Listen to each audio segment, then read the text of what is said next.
نام لیے بغیر خصائص میں کر دیے جس کو بھی یہ فٹ بیٹھ جائے۔ ایک درون بینی کی دعوت دی جا رہی ہے کہ ہر شخص اپنا جائزہ لے، جیسا کہ حضور صلی اللہ علیہ وسلم کا بڑا حکیمانہ طرز عمل تھا کہ آپ اگر کچھ معین لوگوں پر تنقید بھی فرمانا چاہتے تھے تو عموم کے الفاظ میں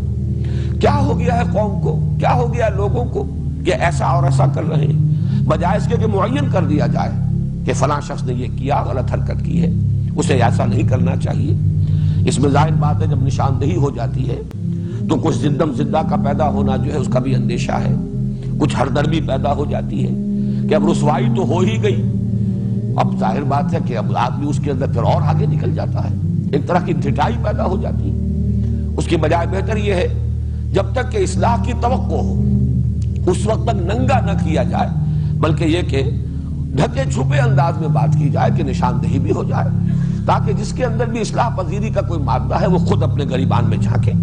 وَمِنَ النَّاسِ، لوگ ہیں ایسے کچھ کر رہے ہیں کہ لوگوں کو کیا ہو گیا، مَا بَالَ قَوْمٍ، لوگوں کا کیا حال ہے یہ کہ فلاں فلاں یفعلون کذا و کذا، یہ کام کر رہے ہیں۔ تو یہ سمجھتا ہوں میں کہ نہایت حکیمانہ انداز ہے، اور حضور صلی اللہ علیہ وسلم کا وہ انداز اور قرآن حکیم کا یہاں انداز۔ بلکہ میں نے اس سے پہلے بھی عرض کیا، جب یہ مقام میں پڑھتا ہوں تو مجھے یاد آ جاتا ہے، یہ پری پارٹیشن دور کی بات کر رہا ہوں۔ دہلی میں کناٹ پلیس ایک بڑی اہم جگہ ہے، نئی دہلی میں بڑی مارکیٹ ہوا کرتی تھی ایک زمانے میں، اب تو ظاہر بات ہے اور مارکیٹیں اس سے بھی کہیں آگے بن گئی، اگرچہ بڑی وہ گنجان جگہ ہے اور بہت مرکزی مقام ہے۔ مجھے یاد ہے یہ اپنے اسکول ڈیز کا واقعہ، جب ہم جایا کرتے تھے دہلی تو وہاں ایک جوتوں کی دکان تھی، اور اس دکان پر ایک بہت بڑا بوٹ، کئی فٹ لمبا بوٹ لٹکا ہوا تھا اس کے ایک علامت کے طور پر، اور بڑا پیارا جملہ انگریزی کا لکھا ہوا تھا، free to home it fits, لے جائے جس کے پاؤں میں یہ فٹ آ جائے وہ لے جائے، مفت۔ تو یہ گویا کہ ایک بڑا خوبصورت انداز تھا ان کا پبلسٹی کا۔ تو یہاں بھی قرآن مجید نے کردار کشی کر دی ہے،